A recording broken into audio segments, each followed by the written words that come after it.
সুনামগঞ্জের মরিচক্ষেত থেকে মিলল পুরনো গ্রেনেড, সেনাবাহিনীর নিষ্ক্রিয়করণ।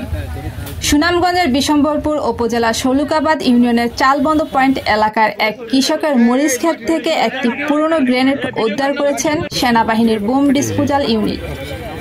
বৃহস্পতিবার কৃষক সাব্বির আহমেদ কাজ করার সময় গ্রেনেডটি দেখতে পান। বিষয়টি পুলিশকে জানালে তারা সেনাবাহিনীকে খবর দেন। শুক্রবার দুপুরে শান্তিগঞ্জ সেনা ক্যাম্প থেকে একটি দল এসে গ্রেনেডটি শনাক্ত করে নিরাপদ দূরত্বে নিয়ে নিষ্ক্রিয় করে। বিশম্বরপুর থানার ওসি মোহাম্মদ মুখলেসুর রহমান জানান, গ্রেনেডটি দেখতে পেয়ে স্থানীয়রা আমাদের খবর দেন। পরে সেনাবাহিনী এসে এটি নিষ্ক্রিয় করেন।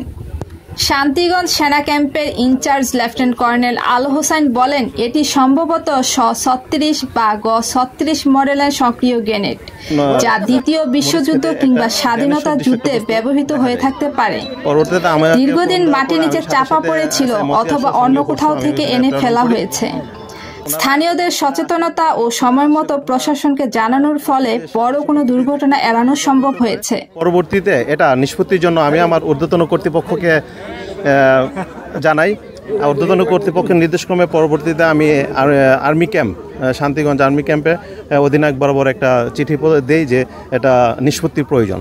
সেই তৎপ্রেক্ষিতে ওনারা আমাদেরকে সাথে সাথে রেসপন্স করে এবং বিগত বলে গেছেন যে বৈরী আবহাওয়া অথবা সন্ধ্যা হয়ে যাওয়ার কারণে গতকালকে এটা করা সম্ভব হয় নাই।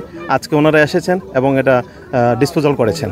যে ঘটনাটি ঘটেছে এটি গতকাল দুপুর আনুমানিক 12টার পরে বিশম্বরপুর থানা থেকে আমাদেরকে একটি সংবাদ পাঠিয়েছিল যে এখানে একটি গ্রেনেড দয় টাইপের একটি বস্তু পাওয়া গিয়েছে এবং ওনারা আমাদেরকে ইনফরমেশন জানানোর পরে আমরা সাথে সাথে আমাদের 17 ডিভিশন হেডকোয়ার্টারে জানিয়েছি চ্যানেল ওয়াইজ, এবং সেখান থেকে আমাদেরকে যেভাবে ইনস্ট্রাকশন ফলো করতে বলা হয়েছে আমরা সেভাবে ইনস্ট্রাকশন ফলো করেছি এবং বিশম্বরপুর থানা থেকে আমাদেরকে একটু রিকোয়েস্ট করা হয়েছিল চিঠির মাধ্যমে যাতে এটা আমরা খুব দ্রুত ডিসপোজ করে দিই, এবং সে অনুযায়ী আমরা বিশম্বরপুর থানার সাথে প্রয়োজনীয় ব্যবস্থা গ্রহণ করার জন্য ওনাদেরকে কিছু ইনস্ট্রাকশন দেয় এবং ওনারা সেই দিন ওনাদের দায়িত্বগুলো ঠিকভাবে পালন করেছে।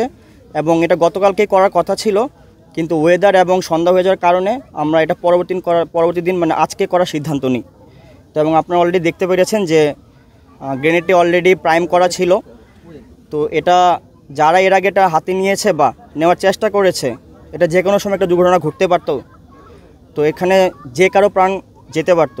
তো এটার জন্য এলাকাবাসীকেও অসংখ্য ধন্যবাদ এবং বিশম্বরপুর থানাকেও অসংখ্য ধন্যবাদ। তারা আমাদের সাথে যথাসময়ে যোগাযোগ করেছে এবং আমরা এটি অলরেডি বিস্ফোরণ করতে সক্ষম হয়েছি।